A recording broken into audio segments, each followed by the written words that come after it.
Thank you very much, Surya. We have about 25 minutes for discussion. So the floor is open.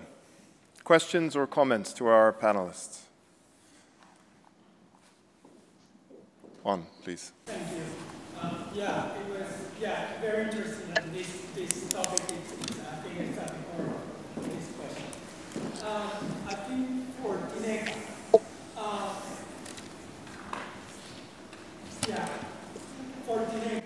Tineke mentioned exceptions, and she said that some fields of law we already have law widely improved regulation. So if you can elaborate on that.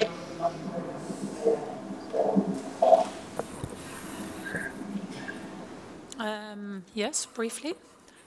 Interesting was, but all our findings still have to be verified by the authors of the mapping papers. But very interesting was that in China, for instance, it was said that the definition of a group included a statement something like that, that the articles of association of a group should be in place. So that is one thing that I found very interesting for groups. Germany, Slovenia, they have sort of group law distinguishing between equity groups and control groups. Sorry, between equity groups, economic groups that are based on equity relationships or pursuant to contracts between the entities at the one hand, and at the other hand, factual groups. And within those type of groups, it is allowed to have one common objective and to also impose that on subsidiaries. And subsidiary directors should not be held liable when they follow the group purpose, the common group purpose and objectives. I think, but I was really looking from the corporate governance perspective, like what can I find in all those company laws to see how you manage a group. What instruments are there? Is there any body of group law? Are there any instruments that a top parent company can use to implement a climate change program? And then when I'm thinking about the liability aspect, I'm looking at Linn. Maybe you can say one or two sentences about that, or maybe give a comment on that. What we found in the mapping papers on liability of groups, because the most interesting one was, of course, Albania, but that has been elaborated. Yes, we looked at the piercing of the corporate veil doctrine, of course, that has been mentioned in the various mapping papers, and what we find is that there are very few jurisdictions having clear criteria to this approach. So basically, we're left with a doctrine where it's very hard in advance to know whether we can hold parent companies liable or not. And this is why we find it very interesting to look at the Dine and also the Turkish Companies Act, which are addressing or giving clearer criteria to hold the parent companies liable, and also in an extraterritorial context. In addition, we also then look at the possibilities of the foreign direct liability cases that we can see. Maybe you want to say something more about Albania. There's one more thing that I think is important, because it seems to me that it's all very well talking about subsidiaries, and I'd like to get rid of them, of course, that's not enough, because we've got other sort of structures as well, because I remember there was an Alien Tort Claims Act against McDonald's, and of course they didn't, the plaintiffs didn't win because McDonald's is a franchise. So we're going to have to deal with that as well as, I suppose, special vehicles and joint ventures as well. So, I mean, subsidiaries, we've got to keep going. We have more. I mean, we've got to do more. And the idea that you can just have corporate social responsibility to dealing with these big multinationals is crazy, because they are so powerful, and there's no doubt that they are about profit.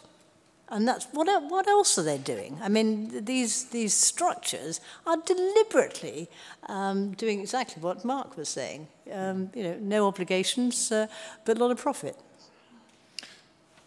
The gentleman at the back, please. Yes, thank you. Another topic and question for China time. Right, you mentioned that you would like to get rid of the subsidiaries. Good idea. The branches. My background is financial services law, where branches are familiar with institutions, for instance, which give them, for instance, a UK bank a possibility to provide services in 30 other countries in Europe. So basically the motive for this has been that the banks are under supervision in their home country. There's a license obligation, and they can provide services via the branch, which doesn't require much capital in the host country. So those are branches, yeah? Yeah. Branches. So the interest, I understand, has been that the parent company, the bank, has benefited from this. It has served the interest of European integration. So my question is, even if this is not the angle of today's topic, that what would be the beef for the parent company to set up branches in the company? Well, what's the gain for the parent company? Yeah. Well, I think the answer would be that they'd be like a sort of department. Either they would be they would not have legal personality. So you know, you could get rid of half of the lifting the veil issues. So they would be branches. So it's a question of it's one way of lifting the veil using branches rather than companies and subsidiaries. That's all. Next question, Beata. I think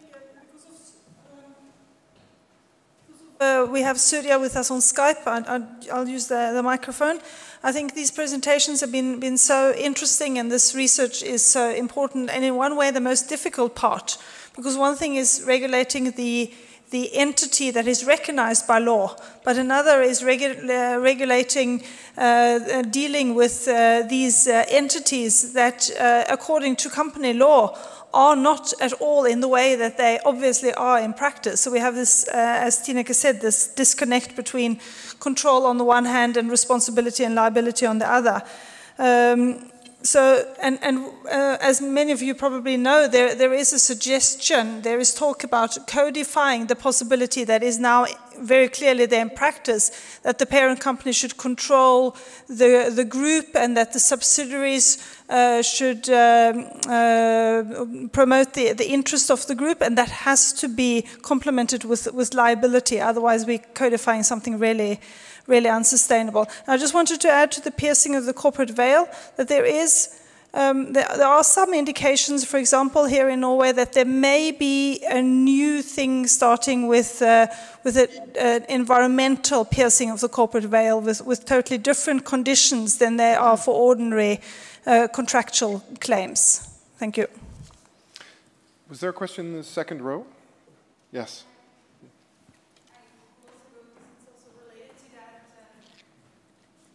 Thank you. Which one is it? Does it work? Both work? Okay. I thought I really liked the presentation. I really liked this topic as well. When we talk about corporate groups, then often a parent company at the moment I have a feeling, is a bit in a sort of a catch-22, in the sense that if we look at liabilities or potential liability in court, we look at, have you interfered? And if you have interfered, well, then that can be a reason to hold you liable. So I was really happy that you suggested, well, we also have to see if they have interfered, if we would put in the presumption, if they have interfered, then we'll look at, have they done, do they have a due diligence in place, do they have a procedure in place, so that they have done everything they could do in order to take away a potential liability, in order to take away negative consequences. At the moment, if you look at competition law, for example, and the liability of a parent company, then there's not that much leeway and not that much room to actually say, well, okay, we have we have interfered, but we've also done a lot to make sure that bad things did not happen. And in that sense, I think it can be quite tricky for a parent company, and there's a bit of a perverse incentive at the moment, because you know that if you interfere, the chances that you might be held liable are bigger. So I was wondering, when you talked about the due diligence part, what if you have thought already about what can we then expect of a parent company? Like how far should a parent company go in that? That was a question to you, Surya. Okay, yes. Let me see if I got the question right. You're talking about the catch-22 situation that the parent companies face. Should they intervene and control the subsidiary or not? If they do not do it, then they might say they could be a liability. If they do it, again, they could be a liability, right? Well, yeah, and I was also looking forward to what you came up with. You said at the end of your presentation, well, we should put in place a presumption that the parent company can be held liable, but there's a way to rebut the presumption. I was looking for, if we give them a possibility to rebut the presumption on the basis that they have done a lot of things, they have a lot of compliance mechanisms installed, how far should they have gone then? What can we expect? Okay, let me try to respond to this. I think this is a work in progress, and I think later on detailed guidelines would have to be developed and evolved by the courts and by the academics in terms of due diligence within the corporate group. But the basic idea that I'm proposing is that let us change the rules of the game. Now the rules of the games are uncertain. In some cases, which are very minor cases, like minority of cases, the veil could be pierced, or the parent company could be held accountable under the Chandler principle or something else. In a great majority of cases, the parent company is not liable. So if we have this common presumption that the parent company should, as a rule, be considered accountable for the misbehavior, and I think I did not mention it in my presentation, but I would like to make a distinction between financial operations of the company as well as the non-financial ones. When life and liberty is at stake, and that's why I will differentiate the situations of creditors and all this. Of course, right to property is crucial, it is a human right. But I'm more worried about those cases where life and liberty, there is cases about environmental pollution or human rights violations. So what I'm proposing, this presumption is only in these later kinds of cases. I'm not applying it at this point of time to all sorts of cases, but this is something which is open for discussion. Once this presumption is there are two stages. The first is that there could always be a possibility that the parent company does not know what is happening with the subsidiary, because we are operating at a physical distance. And despite the technology and all this, it is quite possible that the subsidiary may be hiding certain things. And I think then it will be unfair to make the parent company accountable. But what the parent company should still be doing, it should take some steps which are reasonable in the facts of the case to find out and investigate that what is happening. If it just sit idle and just reaping benefits out of the subsidiary, in my view, that is immoral and unethical, and that should be stopped by law.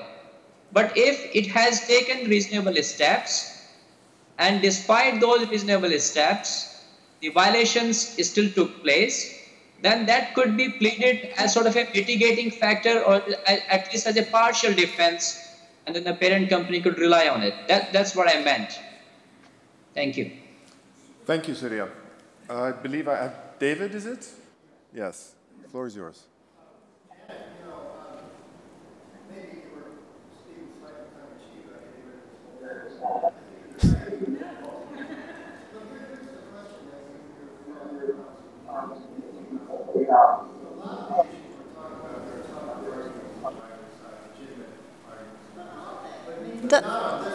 Yeah. What would be the argument, the legitimate argument? This is just about externalizing risk, right? Protecting parents from risk. Is there anything that can be said? I was going to have this question for the audience, please, to say exactly precisely that. I mean, what what is this structure? Why do we have these structures? What are they for? A possible claim could be that the separate group thing allows outside investors to take minority positions in subsidiaries without exposing themselves to risk, but limited liability is already supposed to be. Exactly, it's a double bind, yeah. Good, thank you. Can I respond? Okay. Of course. Okay, I have actually a couple of two-finger follow-ups to this discussion. So why don't we do those quickly, and then I'll come to you. Okay?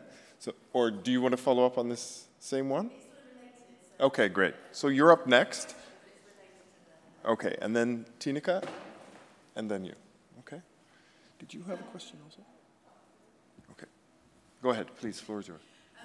The two cases that Janet mentioned, I think this question is directed to Janet, Petrodol and Chandler, yeah. They seem to me to be two cases that are where the courts are going out of their way to avoid piercing the corporate veil. Obviously, Petrodol, the resolution was to say, husbands sold these enormously expensive properties. It was a fraud, yeah. So we'll establish a trust. Yeah. It's a trust, so you don't have to pierce the veil, which would be the obvious thing to do. But of course, if you start piercing the veil, you start doing things like getting in the way of shareholder interest, because that's what the veil is protecting, those investments. And Chandler, of course, is because Adams put so many barriers between piercing the veil in these cases, that Chandler is the solution to that. What we do is so egregious, but so in these circumstances, we will say that it's so specific, Chandler, and there's so much interconnectedness between the parent and subsidiaries. It's difficult to see how that would be reproduced in a court case, let alone human rights or environmental issues. But my question is that even if it was, even if we could establish liability there, do you not think that parent companies have been wonderfully protected by the veil for such a long time and pretty safe, doing anything they wanted? If it does come to the point where the law is actually effective in creating responsibilities and liabilities for the parent company, that they'll simply organise differently. Yeah. And then when you get rid of subsidiaries at all, you're still going to have the problems of de facto groups. And surely we need to have some sort of model that not only encapsulates corporate groups, but encapsulates these quasi-corporate groups, or de facto corporate groups as well. The answer is yes. I mean, it's precisely what I'm saying about franchise and so on. Yes, I mean, they would fiddle it in some way, and there's no doubt that will happen with Chandler, for example. I'm sure the lawyers are beaving around saying, we're going to have it in a different structure, please, yes, please, it definitely will happen. But I think what we need to know is that we don't want to have these huge structures. It's quite ridiculous. I mean, basically, they're penis extensions. It's a crazy thing. This is a huge thing. And we don't want huge things. I think it's got to be national, it's got to be local, and we've got to have some sort of social purpose to have these huge structural things, particularly because I think democracy is damaged because of that. It's absolutely crucial. Tineke.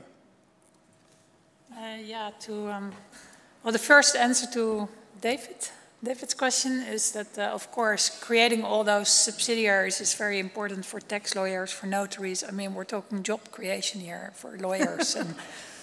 And it's not a joke, but that's really true. They could do something else. But the fact is that those multinationals, they usually have grown in an organic way. I mean, every day something changes in this network of a multinational company. Some come in, some go out, some are split, some are merged, some are demerged. I mean, it's not something that is there at one day and tomorrow it's still there. It changes every day. So to take out all the subsidiaries would require a lot of, that would require a lot of legal action. That'll be good for lawyers as well, you see. That's right. And every system, every corporate law has, of course, its own system of how to register a company and what the duties are. And then you have not only the 100% subsidiaries, but also subsidiaries of 50% or participations of 20%, and you have joint venture companies, and you have contractual ties. So it's not that easy, I think, but that's the more serious answer. Janet, you'd actually asked, and I had your name on your list, but I assume you responded. No, exactly, but I think we actually agreed. Okay. Okay. The question was, is there a social purpose for having these structures? Right. Well, I have one more thing to comment. That is, I made my students in both in business classes and legal classes compare the business structure and the legal structure of multinationals. So they all had to select one multinational, and then they could work 4 weeks on finding out how the legal structure is. Well, impossible usually to find that completely out. And then they had 4 weeks to work on the business structure to see what is the business model. Is it a matrix model, or is it a hierarchy, or whatever? And then compare these two. And there is not one multinational where the business divisions relate to the legal divisions. I mean, many multinationals aim for harmonizing the two structures, but it doesn't happen. It's not there yet. So that is an argument for simplifying the legal structure and only look at the business structure and look at the reporting lines, financial reporting lines, and the responsibility reporting lines. Thanks. You're next. So I've only been thinking about this for, I guess, the past hour, about what's the purpose of subsidiaries, but coming from the Canadian context, I'm not sure that we would want to get rid of subsidiaries because we have an economy highly integrated with the US. A lot of Canadian companies are subsidiaries of American companies, but under Canadian corporate law, there are requirements that a quarter of the board of directors, and at least one director of a corporation is a Canadian, resident Canadian. So if you get rid of subsidiaries, and again, when we just started thinking about this, do you then have these, just branches with no Canadian representation in the corporate governance structure? Like, would that actually be worse for Canada than our current, parent subsidiary structure? Janet, do you want to? I don't know. I mean, it seems to me that you could sue the branch in any jurisdiction, so that would be okay. But I guess I'm just thinking of, not just the case of when something happens and you want to hold someone liable, but then if you have a company in Canada, then I think the idea of having Canadian directors on the board is you have someone on the board who sort of sees himself as being from Canadian interest in what that company's doing. And if you get rid of the subsidiary structure and just say, but still, I don't think you could close our borders to American companies. But presumably we could have a department which has a Canadian in that particular jurisdiction. That could be done. Beata, you had a quick follow-up? Yeah, just a quick follow-up to that. You can't, at least in Norway, I think it's the same in many countries, you can't sue a branch. A branch is not an entity that can be sued or that can sue or that can enter into contracts, anything. It is a part of a company. So that it would just make everything less transparent and difficult. So I think we either have to redesign everything totally from the beginning, which we can't, or we need to regulate what we have. Sorry, Janet. No, it's okay. I mean, one of the reasons why I want to stop this is because it seems to me that it shouldn't be so big. And I think if we can get rid of these huge structures, then they would become more national or at least regional, and even perhaps, even in real small companies. And so it's going to be different, but it seems to me what we need to do is to have national law, and so the people, you can actually vote. You can have a company law which said, yeah, okay, we'll get rid of this stupid system. Let's see what happens after that. And it seems to me that these companies might be smaller, and I think that might be a good idea. Okay, we've got just a few minutes left, and so what I'm going to do is take the remaining 2 people I have on my list and then go back to the panels for some last comments and to give also Surya the opportunity to jump in on what he's heard so far. So, please, floor is yours. The question or some general questions about multinationals once again. You said they are purely operating for profit. And is this really an accusation? Don't forget right now that all of the crises by their very definition operate for profit. And from the point of view of macroeconomics, they have more issues of economy, which perpetuate economic bloodstream and supply jobs, etc. And to be clear, I agree that departing from pure shareholder value is an idea which is well discussed, but still, the shareholder value does not mean operating for profit. So those are not synonyms. These are different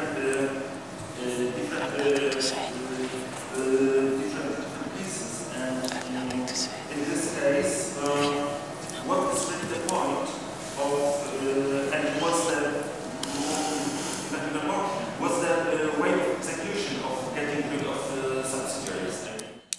Once again, you said we hate big things. And once again, from the point of view of economics, if there is a big enterprise, like in the Oslo, there are more research and these big entities also do positively affect the economy. And I think once that if we have branches instead of subsidiaries, the entities would be bigger because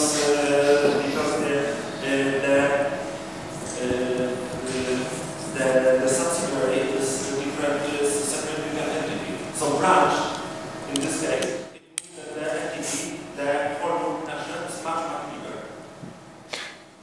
Karsten, and then I'll go to Surya first and the rest of the panel. You pass? This is okay. dinner, I think, yeah. Surya, based on what you've heard, do you have some final comments?